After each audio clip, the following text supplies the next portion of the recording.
ఎవరు ఏది మాట్లాడితే అది కరెక్ట్ అనుకుంటే అది పొరపాటు. నాలుకకు నరం లేని కదా. ఒకటి మీ ద్వారా ప్రెస్ మీట్లో వచ్చిన దానికి నిన్న ఈరోజు వచ్చిన దానికి మీ ద్వారా ప్రజలకు వెళ్ళాలని చెప్తా ఉన్నా. భారత రాజ్యాంగం ప్రకారం చట్టసభలు, పార్లమెంటు, శాసనసభ అంటే చట్టాలు చేసేటువంటి శాసనసభలు, రెండవది న్యాయ వ్యవస్థ, మూడవది ఎగ్జిక్యూటివ్ బాడీ, కార్యనిర్వాహక వ్యవస్థ. రాజ్యాంగం ప్రకారం కార్యనిర్వాహక ఎగ్జిక్యూటివ్ బాడీ హెడ్ ఎవరు రాష్ట్రంలో?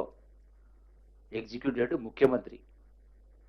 సంబంధిత శాఖలకు మంత్రులు ఎగ్జిక్యూటివ్ హెడ్స్, వాళ్ళ కింద పనిచేసిన సెక్రటరీస్, వాళ్ళకి సపోర్టింగ్ స్టాఫ్.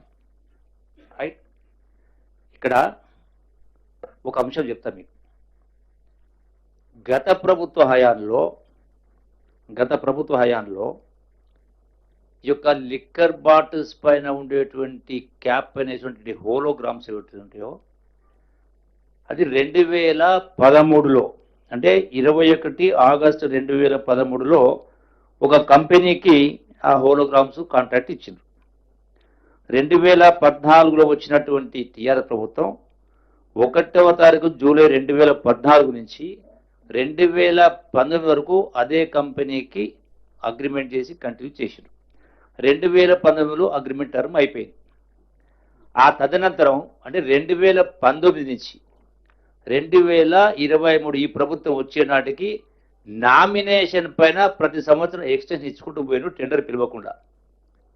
ఎప్పుడైతే నా దృష్టికి, నేను మంత్రి అయిన తర్వాత నా దృష్టికి రాగానే 2 మాసాలకే అధికారుల సమీక్షలో స్పష్టంగా చెప్పిన నామినేషన్ ఎట్లా ఇస్తారు, అసలు వాళ్ళు ఎట్లా ఇచ్చిండ్రు, బుద్ధి ఉందా లేదా, 5 సంవత్సరాల పాటు నామినేషన్ ఇస్తారా, సంవత్సరానికి 40 కోట్ల రూపాయల కాంట్రాక్ట్, అది నామినేట్లు ఇస్తారు, ఎందుకు టెండర్ పిలవలేదు? సో కాబట్టి ఇమ్మీడియట్గా దానిపైన చర్యలు తీసుకోమని 2 సమీక్షలో చెప్పడం జరిగింది. సమీక్షల్లో చెప్పిన తర్వాత కూడా స్పందన లేని సందర్భంలో నేను మళ్ళీ రైటింగ్లో 13వ తారీఖు ఆగస్టు 2024 అంటే కరెక్ట్గా 1 సంవత్సరం 2 మాసాలు అవుతుంది లెటర్ పంపించినాం. తర్వాత 24 సెప్టెంబర్ 2024లో మళ్ళీ నోటు పంపించినాం ఎందుకు చేయట్లేదని. మళ్ళీ 27 సెప్టెంబర్ 2024లో మళ్ళీ కూడా నోటు పంపించినాం. అట్లాగే 17